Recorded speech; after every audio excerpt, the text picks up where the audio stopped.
India sets a new vaccination record, over 84 lakh jabs given in one day. Madhya Pradesh is highest with over 16 lakh vaccinations. Maharashtra Health Minister says 21 cases of new Delta Plus variant have been detected in the state. Authorities are now trying to trace the high risk and the low risk contacts of these patients.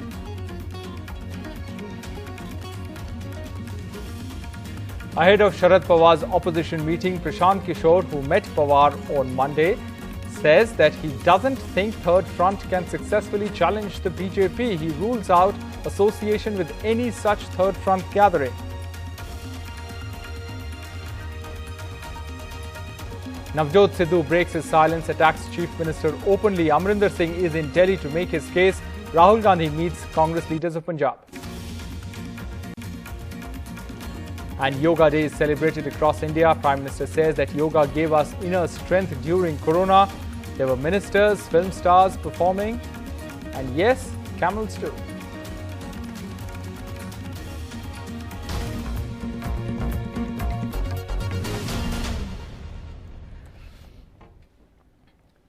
Hello and welcome to NDTV 24/7. I'm Rohit Wellington. Let's begin with our top story. India has set a new vaccination record. The daily vaccinations have hit an all-time high on day one of the centre's new vaccination policy rollout. Over 84 lakh jabs were given on Monday. Madhya Pradesh was the highest with over 16 lakh vaccinations. Prime Minister Modi tweeted, "Today's record-breaking vaccination numbers are gladdening. The vaccine remains our strongest weapon to fight COVID-19. Congratulations to those who got vaccinated and kudos to all the frontline warriors working hard to ensure so many citizens got the vaccine."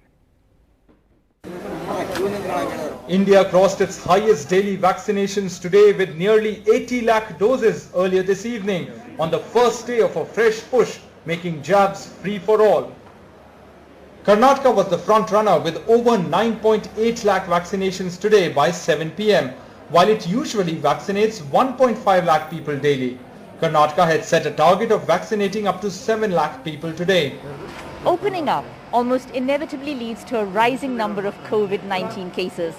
And as Karnataka lifts lockdown restrictions, the state has been organizing free vaccination camps in many parts of Karnataka. And here in Bengaluru, the BBMP is also organizing free camps in work spots like this one. The hope that mass vaccination can help to lessen the impact of the third wave. In Maharashtra, 3.6 lakh vaccinations were done by 7 p.m. in comparison to the usual daily vaccinations of around 2.7 lakh. I wanted to get vaccinated as soon as possible. I have a kid, so I didn't want to, take any chances further with all these things coming up. In Uttar Pradesh, till 7 p.m., the state had vaccinated 6.3 lakh people, much higher than its usual daily vaccinations of 3.5 lakh. On the streets of Lucknow, especially near Chief Minister Adityanath's residence, there are multiple billboards talking about the big push of the Uttar Pradesh government for vaccinations. But UP's other big challenge, vaccine hesitancy, especially in the state's vast rural areas. अगर इससे हल्का बुखार आ सकता है तो कोई दिक्कत होगी तो बुखार की दवा ले लीजिएगा केवल दाब लो उसे अरे ये देखिए मुख्यमंत्री भी लगवा रहे हैं, प्रधानमंत्री भी लगवा रहे हैं। क्या आपको तकलीफ हो रहा है, क्या परेशानी है कि आप लोग टीका नहीं लगवा रहे हैं? वो लोग कोई भी जवाब नहीं दे रहे हैं, बस बोल रहे हैं कि हमें नहीं लगवाना। हम पूछ रहे हैं क्यों नहीं लगवा रहे हैं, रीजन क्या है, रीजन भी वो लोग नहीं बता रहे हैं। और कुछ लोग तो इतना वो करने लगे, पैर तक पकड़ने लग रहे हैं कि मैडम हमें नहीं लगवाना है, आप चली जाइए। Assam, which has one of the lowest vaccination rate in the country, inoculated 3 lakh people by 7 p.m. instead of average 1 lakh vaccinations per day. Assam has launched a mega vaccination drive. The aim is to inoculate at least 30 lakh people in coming 10 days, and therefore 2,000 vaccine centers like this one has been opened up. The public response has also been good on day one, and the government says if required in urban areas, vaccine centers would remain open for 12 hours a day. Online के लिए problem हो रहा था, हम लोग को मिल नहीं रहा है, मौका नहीं मिल रहा है। तो अभी क्या है, जो अभी ऐसे खुलेआम दे दिया, डायरेक्ट दिया सरकार, तो उसका वजह से हम लोग को भी ज़्यादा प्रॉफिट है, जो हम लोग आके डायरेक्ट वैक्सीन ले रहे हैं। The Bengal government has decided not to do universal free vaccination from today. They are going a little slow because vaccine supplies are low. However, Delhi had 75,000 vaccinations by 7 p.m. Its usual daily vaccinations are around 85,000. The state also complained of shortage of stock. Delhi सरकार को भी इन्होंने कहा, दिल्ली सरकार के अफसरों को कहा कि दिल्ली की सरकार की तरफ से भी ये विज्ञापन जाना चाहिए, धन्यवाद मोदी जी, मुफ्त वैक्सीन। मैं कहना चाहता हूं कि लोगों को विज्ञापन की नहीं, वैक्सीन की जरूरत है। 2,94,00,000 वैक्सीन, जैसा मैंने कहा, दिल्ली के लिए चाहिए। भारतीय जनता पार्टी को शर्म आनी चाहिए कि वैक्सीन तो दे रहे हैं 15 लाख और ऊपर से अफसरों पर दबाव डाल रहे हैं कि विज्ञापन दीजिए। The government had earlier declared its ambitious target of covering the whole adult population of 108 crore by the end of this year. But for India to achieve that goal, it will have to maintain the consistency of its vaccination drive. Bureau report for NDTV.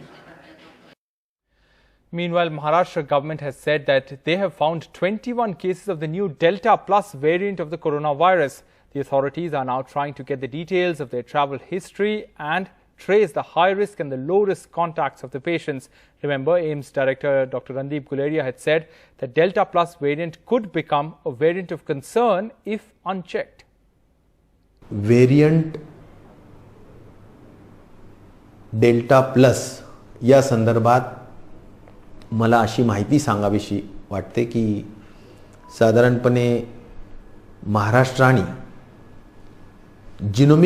Whole genomic सिक्वेन्सिंगच्या संदर्भात निर्णय घेतला आणि प्रत्येक जिल्ह्यातील 100 samples घेण्याच्या संदर्भातील कार्यवाही सुरू केली आणि या महत्त्वाच्या कार्यवाहीसाठी CSIR आणि IGIB या महत्त्वाच्या संस्थांचा सहभाग यामध्ये घेतलेला आहे आणि NCDC ची सपोर्ट सुद्धा यामध्ये घेतलेला आहे। या सगळ्यांच्या संदर्भाने आजपर्यंत 15 मे पासून जवळजवळ 7,500च्या वर सॅम्पल्स घेण्यात आले आणि या सगळ्या सॅम्पल्सचं होल जिनोमिक सिक्वेन्सिंग करण्यात आलं, ज्यामध्ये डेल्टा प्लस व्हेरिएंट साधारणपणे 21 केसेस सापडल्या। या 21 केसेस रत्नागिरीमध्ये 9, जळगावमध्ये 7, मुंबईमध्ये 2 आणि पालघर, सिंधुदुर्ग, ठाण्यामध्ये 1। Meanwhile, curbs are being relaxed in various parts of the country. Delhi, which saw daily cases fall below 100 to 89, the lowest this year. Public parks, gardens, golf clubs, pubs and outdoor yoga activities have now been allowed. Sonakshi Chakravarti reports. The Delhi government has now allowed bars to reopen in the national capital in its new order of unlocking Delhi in a phased manner, but this time bars can only operate on a 50% capacity, while as restaurants can operate till about 10 p.m. in the night, an extension of 2 hours. But what does this mean for the hospitality industry, for people who have been managing bars and catering to people on weekends especially? But joining me right now to talk about this is Mr. Asit, who is the corporate head of Laid Back Cafe at a restaurant cum bar in south of Delhi, a very popular spot for a lot of people. Bars have now started to reopen today just being the first day. I'm assuming you've not got a great response, but what are you looking forward to, and what does this mean for the hospitality sector with bars reopening? See, first of all, as when we're looking at people stepping out, whether it's our staff or guests also stepping out and getting themselves vaccinated, that's the first step as one has to do. And then for measures that we are putting in place is that we're checking for certificates at the entrance. We're making sure we do our temperature checks for our staff and everything on a regular basis.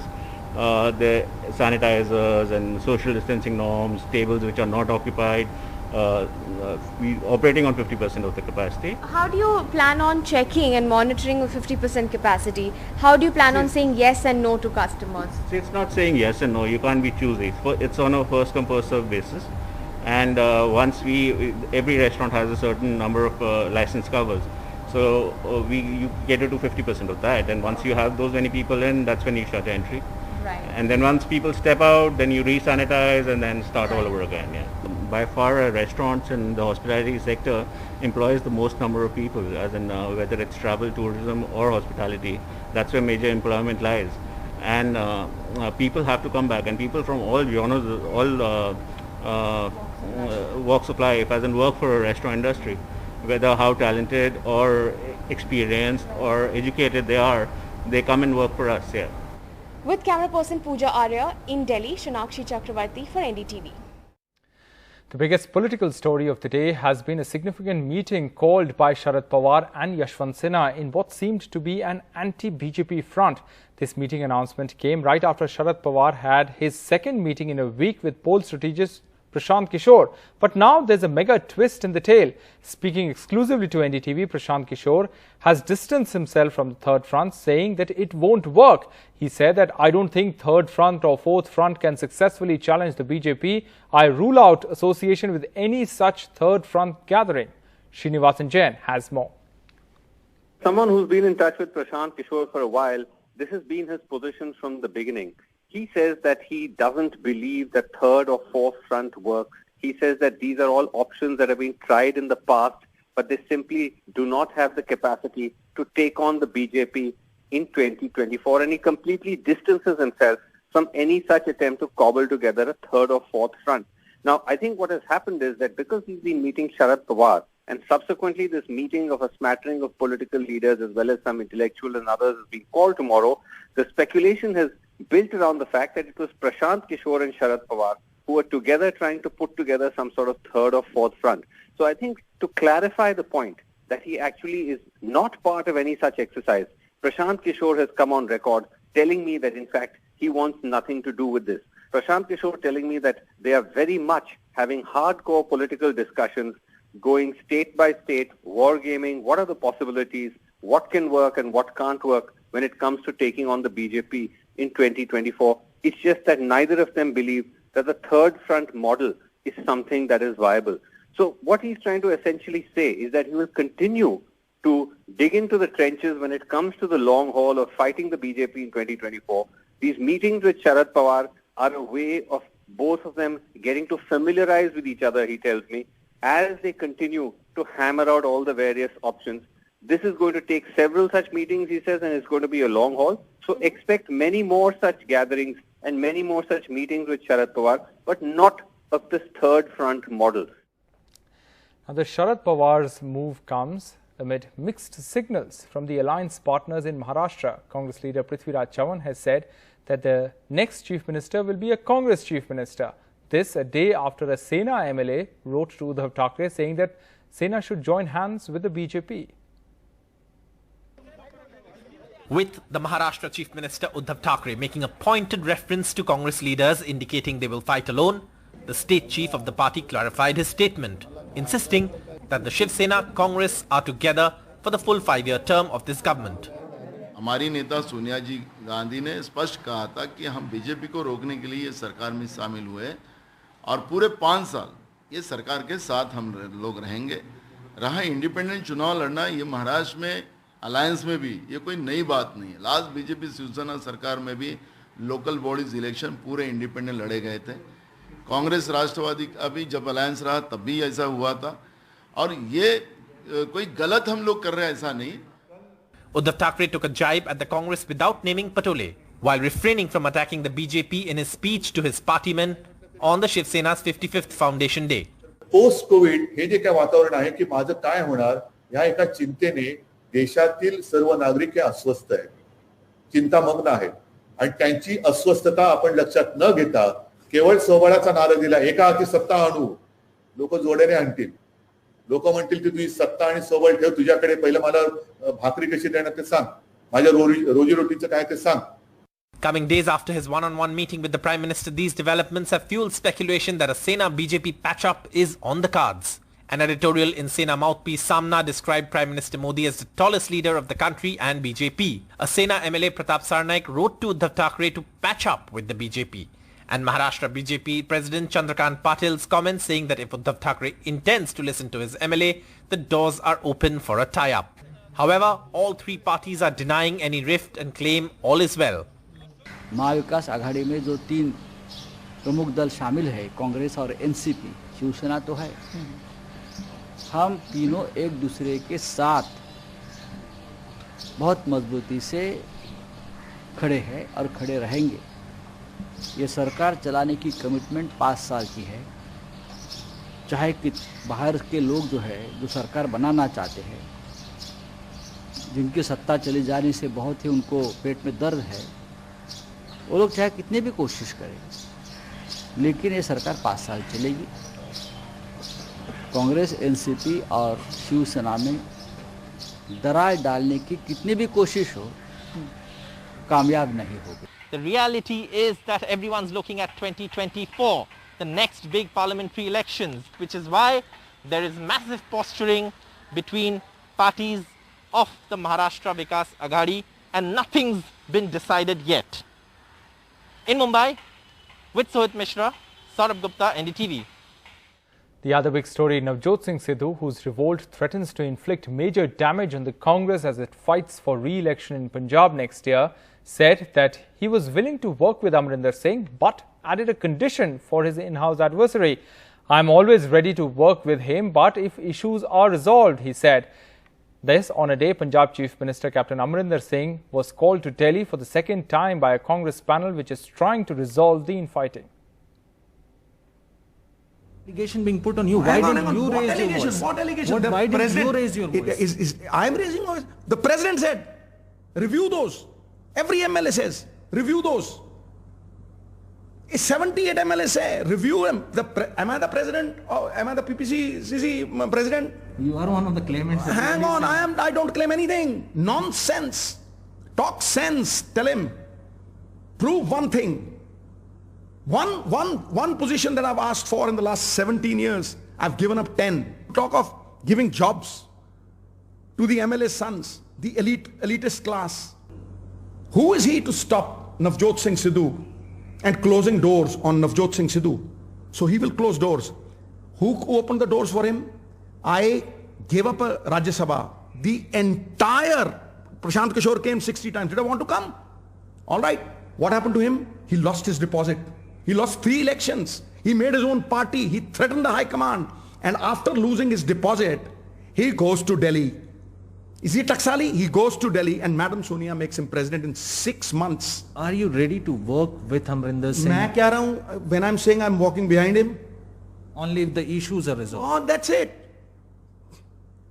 What am I talking? Am I asking for something for myself? He is very important. I feel that we should all understand the culture and the way of functioning, secularism of the Congress party, and we must accept the leadership of the Congress party. Now let us wait for that, result, but idea is to now going to the press on and on and on is nothing is happening other than we would be weakening our position during the election times. Time for a short break. On the other side, we'll show you how Yoga Day was celebrated across India.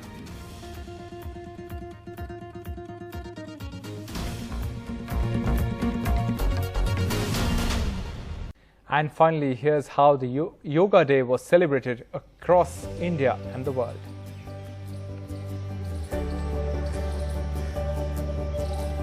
Corona महामारी का मुकाबला कर रहा है तो योग उम्मीद की एक किरण भी बना